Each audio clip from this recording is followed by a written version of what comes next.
are listening to The Common Sense Practical Prepper, sponsored by Duct Tape, the real duct tape.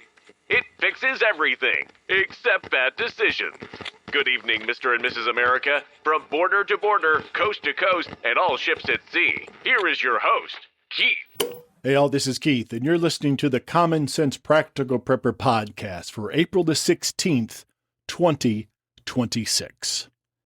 So folks, being prepared is not always about having extra batteries, 6 months of beans and rice, and having a way of cooking your food in an extended SHTF situations. More than not, being prepared is being prepared for things that will happen in your day-to-day life. Now, the odds of an extended grid down type situation where the power is going to be out for several days or several weeks is relatively small. However, it's not zero. But given in the screwed up, crazy world that we currently live in, I'm a firm believer that you have a better chance of being a victim of violence, robbed, shot, stabbed, sexually assaulted. I believe the odds of that happening are much, much greater than an extended SHTF situation. No, far greater than just a minor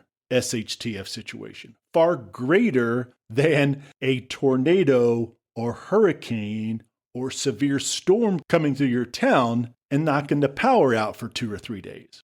I'm not sure if it's me. I'm not sure if it's my algorithm on X or the other social medias that I peruse, but it appears to me that more and more people are being randomly attacked for absolutely no reason. A woman out for a jog the other day was murdered. You can't walk your dog in a nice neighborhood. You can't walk your dog in a bad neighborhood. People just walking down the street in broad daylight are being attacked, murdered, and seriously injured. Other people get attacked on buses, trains, even sitting inside a restaurant trying to have a meal with family or friends. I know it sounds like a cliche, but it's almost like you're not safe anywhere. So I have looked for official statistics on these random attacks, and here's the deal. There aren't any. The government doesn't track, nor does local law enforcement track random, unprovoked attacks. And I would consider that its own category, but law enforcement does not. All we have are news stories, police reports. Everything I'm seeing, this senseless violence, it's happening more and more than it used to. So people will often ask me, why is it so much worse than it was 10, 15, 20 years ago? So here's my take. For the last several years, we've had a catch and release mentality in the justice system, where violent offenders are back on the street the same day, no bond, very low bond, and they're out on the street again to commit more crimes. As a police officer of 26 years, I am here to tell you that most of the folks, and it depends on what they are arrested for, most of those folks will reoffend before their initial court date, or if they're released on some sort of probation, some sort of suspended sentence, they will offend again and have to come back in front of the judge, where many times the judge will resuspend the time from the original crime, and they might serve a minimum time in jail. There is a massive increase in untreated mental health, especially homeless people on the streets. Drug epidemic, fentanyl, meth, it's making people far more aggressive and unpredictable than in the past. And there's a growing number of folks out there that simply have nothing to lose and don't care about consequences. They are not familiar with there being consequences to your actions. You look at all these flash mobs or street takeovers. More and more of these you see in the news were just mobs of young adults running through towns, parks, cities, shopping areas, and either tearing things up, looting, or just causing normal chaos, all for a TikTok video and a couple clicks on Instagram. Just in the last several months, just off the top of my head, the young lady about 2 weeks ago who was killed while jogging in Orlando. Multiple women being assaulted as they're walking through downtown Chicago, some in broad daylight. A woman was set on fire, a random attack. I believe that was in New York City last year on a subway. A man stabbed to death on a train in Charlotte, North Carolina, New York City. People being stabbed, robbed, pushed in front of subway trains. A woman stabbed in the neck while sitting on the bus in Los Angeles. Just people trying to go about their business. It's not like it's 2 a.m. and your car broke down in a bad neighborhood. It's you walking down the street in a major metropolitan city at noon with hundreds of people around, and someone will just come up at random, attack, assault, stab, or worse, kill this person who was just minding their own business. So anymore, you're truly not safe in any neighborhood. Good neighborhood, bad neighborhood. I think we can just get away from calling neighborhoods good or bad in this sense, because you're going to get assaulted or robbed or worse, regardless of the neighborhood and regardless of the time of day. The world has changed, unfortunately, and you can no longer assume that you're safe anywhere. And it is extremely unfortunate that this is how we are currently living. Nobody wants to go outside and be hypervigilant. Nobody wants to go outside and have their head on a swivel. We just want to go about our life. We just want to go to the store.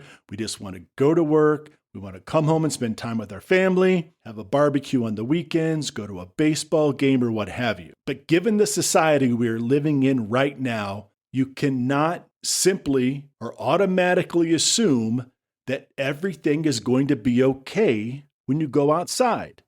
Last night I was putting together this script and I saw an alert on my Signal app that there was a mass shooting at a Walmart about 30 minutes from my house. A couple people injured and 2 people dead. Late last night, former Lieutenant Governor of Virginia, I believe, a murder-suicide, left 2 kids behind, killed his wife, shot himself, and both young children were in the house. So when we go outside, when we leave the relative safety of our home, what can we actually do? I've said it 20 times before. I'll say it another 20 times. Situational awareness is key. Now, this means keeping your head up and actually looking around you, not staring at your phone. You need to see trouble before it gets to you. Second, change the way you carry yourself. Walk with confidence, walk with a purpose.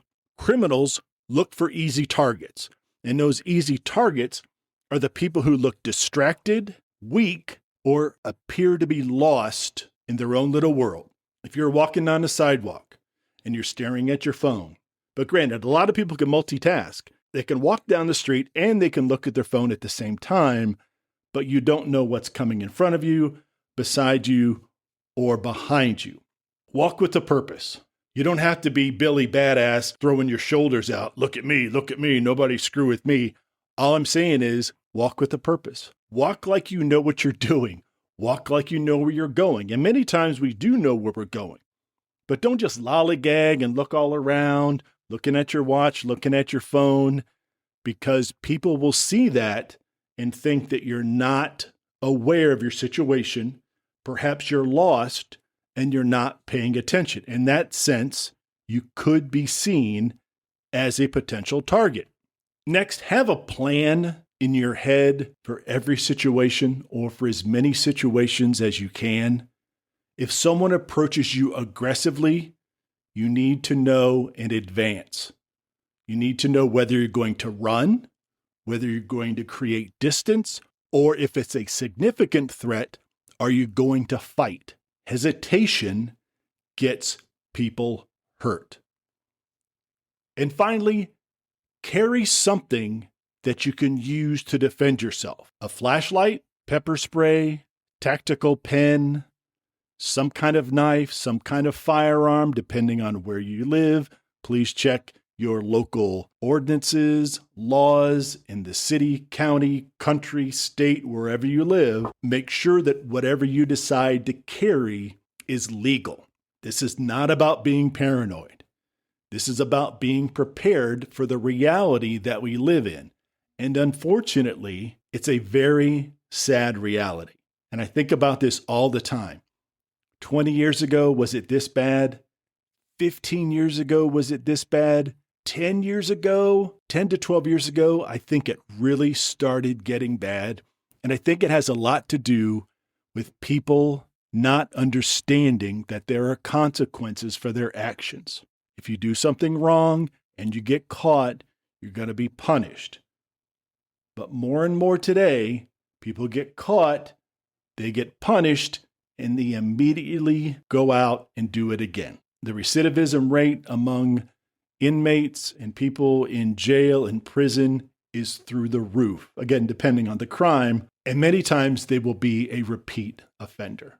So again, it's not about being paranoid, not trying to scare everybody, but it's a crazy, screwed up world we're living in. We are not going to be the victims. We are going to pay attention, and at the expense of maybe not being able to enjoy our day as much, not really being able just to tune out the outside world and walk around in your little bubble, because that's not going to work. If you can't just walk down the street minding your own business and not be considered a potential target, so I'm really not sure what we're doing then. It's a crazy mixed up world. Thanks again, folks. I really appreciate everybody stopping by. If you need to reach me, practicalpreppodcast@gmail.com. Of course, I'm on the Twitters, prep_podcast. You can always search Common Sense Practical Prepper Podcast. And I haven't forgot about the mailbag issue. I have about 12 emails. I will get to that. I know I've been saying that for the last 2 weeks, but I will definitely get to those emails. All right, folks, as always, please be careful out there. Take care of one another. And until next time. You've been listening to The Common Sense Practical Prepper. Subscribe, like, drop a review. Over and out.